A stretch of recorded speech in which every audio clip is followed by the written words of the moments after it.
Surabaya dikenal dengan sebutan kota pahlawan dan identik dengan sejarah dan perjuangan. Kali ini kita tidak akan bahas tentang sejarah, melainkan taman-taman yang ada di kota Surabaya.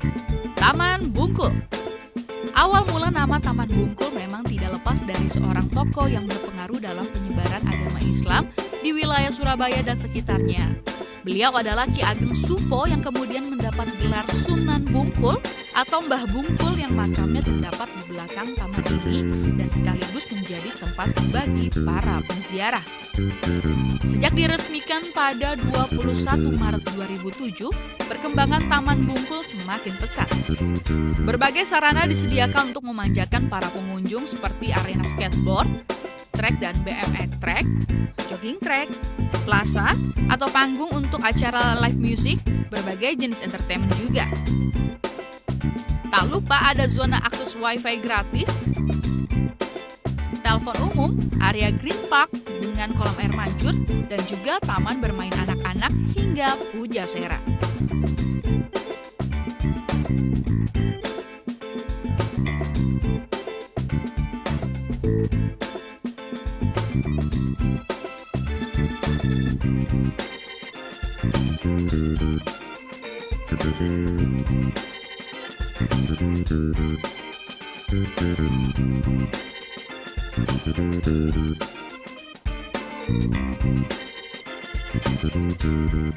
Taman ini adalah salah satu ikon kota Surabaya, terletak di Jalan Raya Darmo. Dulu taman ini dipenuhi dengan PKL dan terlihat sangat kumuh. Taman Bungkul menjadi bersih dan tertata rapi. Sejumlah tumbuhan menghiasi seluruh pojok taman.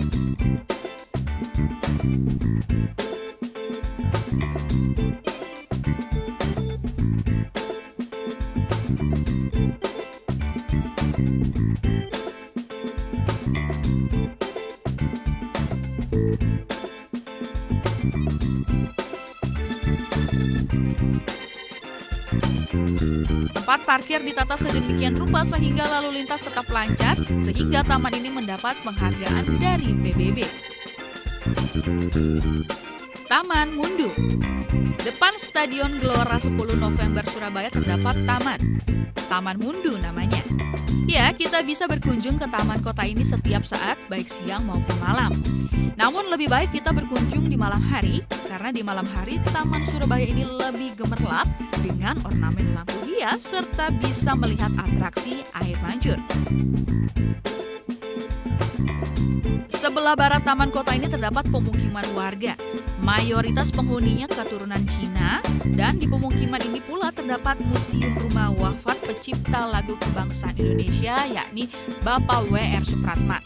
Tepatnya di Jalan Mangga nomor 21 yang berjarak sekitar 500 meter dari Taman Mundu.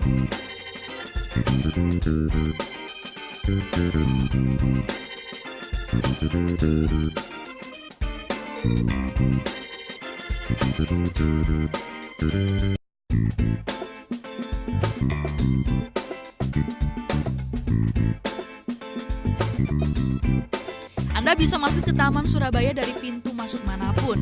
Namun, jika kita masuk dari pintu depan, dari Jalan Tambak Sari, kita akan disambut dengan atraksi air mancur dari 2 kolam air mancur yang terletak di depan Taman Surabaya. Semburan air mancur diiringi sorotan lampu sehingga air mancurnya kelihatan berwarna-warni. Lepas melewati 2 kolam air mancur, di hadapan kita berdiri open stage, panggung terbuka, yang berbentuk setengah lingkaran, sebagian panggungnya bertembok berbentuk kotak-kotak, dan sebagian lagi tidak bertembok alias terbuka. Letak open stage ini berada di tengah-tengah taman, jadi kita bisa duduk-duduk di open stage seraya melihat atraksi air mancur. Di belakang open stage ini terdapat antara lain playground area untuk anak-anak beralas pasir malang berwarna hitam dengan 2 macam model mainan, model jungkitan sebanyak 6 buah dan 1 buah model luncuran. Trek khusus pijat refleksi untuk kaki, jalur berjalan kaki dengan batu-batu kecil, di sampingnya tersedia juga pegangan dan tempat duduk yang berhiaskan ornamen lampu hias.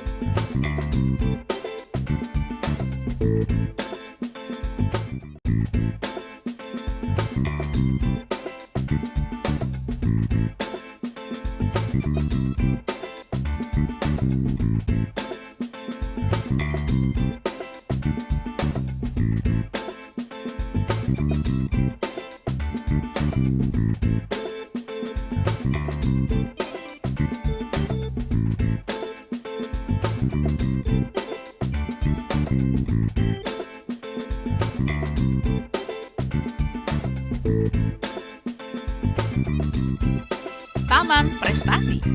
Ya, Taman Prestasi Surabaya pada kesempatan kali ini akan dijelaskan tentang hal yang berkenaan dengan rekreasi murah di Taman Prestasi Surabaya. Bisa dikatakan banyak orang Surabaya yang pernah berkunjung ke salah satu wisata murah di pinggir Kalimas, Jawa Timur.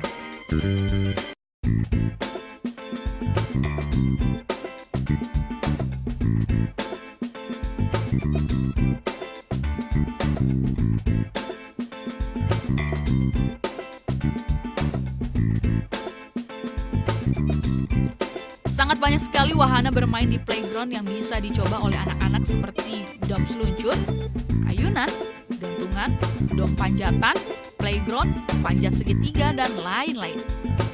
Di sini juga terdapat monumen pesawat tempur bomber asli yang dipajang di sebelah timur Taman Prestasi Surabaya, Jawa Timur ini. Anda juga bisa mencoba wisata air yang menyusuri sungai dengan perahu motor dan di sini Anda juga dapat mencoba wisata air menyusuri sungai dengan perahu motor dari dermaga. Namun sebelum itu akan dibahas sejenak artikel sebelumnya tentang salah satu peninggalan sejarah Indonesia, yaitu Benteng Segi 8 yang dilengkapi dengan 2 kendaraan tank.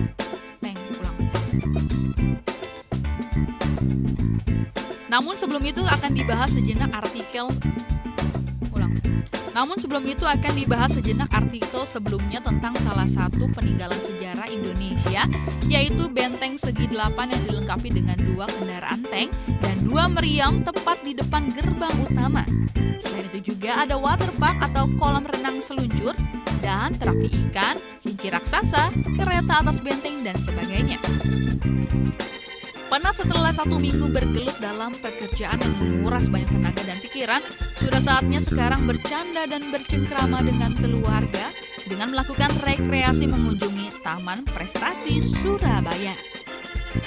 Taman yang berada di pinggir Sungai Kalimas ini merupakan tempat rekreasi dan wisata air murah di Surabaya, Jawa Timur. Meskipun siang hari Anda tidak akan merasa panas terik matahari karena banyak pohon tinggi dan rindang yang menaungi kawasan tempat bermain anak-anak ini. Berjajar taman warna-warni juga menghiasi indah di sela-sela pohon dan playground yang dihubungkan oleh beberapa terowongan bunga penambah sejuknya Taman Prestasi Surabaya di Ketabang Kali. Taman ini mempunyai panjang kurang lebih 650 meter dan luas 6.000 meter persegi yang seluruhnya dihiasi taman dan pohon rindang.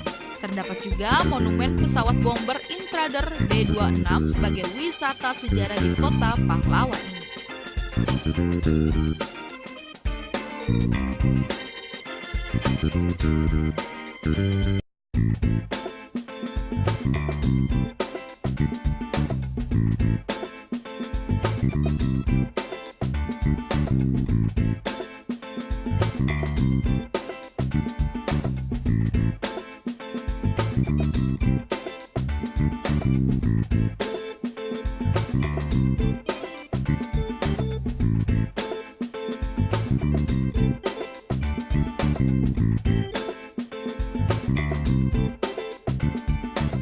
Namun yang akan dibahas kali ini adalah Taman Prestasi Surabaya yang terdapat di tengah kota pahlawan ini. Jika Anda mencari rekreasi muda, silakan datang ke Taman Prestasi Surabaya, Jawa Timur dengan mengabadikan beberapa foto. Anda dapat melihat beberapa replika penghargaan yang dipajang di sana seperti Adipura, Kencana, dan Wahana Tata Nugraha. Anda suka dengan wisata sejarah? Di Taman Prestasi Surabaya, Anda akan menemukan saksi sejarah pertempuran dan penumpasan gerakan pemberontakan di Indonesia, yaitu monumen pesawat bomber B-26 Intruder. Monumen ini diresmikan oleh Wali Kota tahun 2006 yang lalu dengan panjang 51 kaki, tinggi 18 kaki, dan lebar sayap 70 kaki, atau setara dengan panjang 10 meter, tinggi 7 meter, dan lebar 21 meter. Pesawat ini membawa beberapa rudal di kanan dan kiri sayapnya, juga 2 eksplosif bom MK82 di sisi bawah. Beberapa tahun yang lalu, anak-anak masih bisa naik dan menikmati kokpit atau tempat mengendalikan pesawat dengan menggunakan tangga, tapi sekarang sudah tidak ada lagi tangganya. Pesawat ini pernah mengikuti pertempuran melawan pemberontakan seperti penumpasan RMS di Maluku tahun 1950, operasi tegas di PRRI di Riau Daratan, operasi Trikora di Irian Barat tahun 1966, Dwikora di Kalimantan Utara tahun 1669, sampai operasi Seroja di Timur Timur tahun 1977. Setelah itu, pesawat ini tidak digunakan lagi di jajaran Skadron Udara 1. Dan akhirnya dijadikan monumen pesawat bomber di Taman Prestasi Surabaya sehingga dapat menjadi wahana pengetahuan tentang pesawat perang gratis untuk orang tua dan anak-anak. Pemirsa, di tengah hiruk-pikuk kota Surabaya, Taman Kota tadi menjadi oase bagi warga kota dan wisatawan yang datang. Bagaimana Anda tertarik untuk menghabiskan waktu di taman-taman itu bersama keluarga?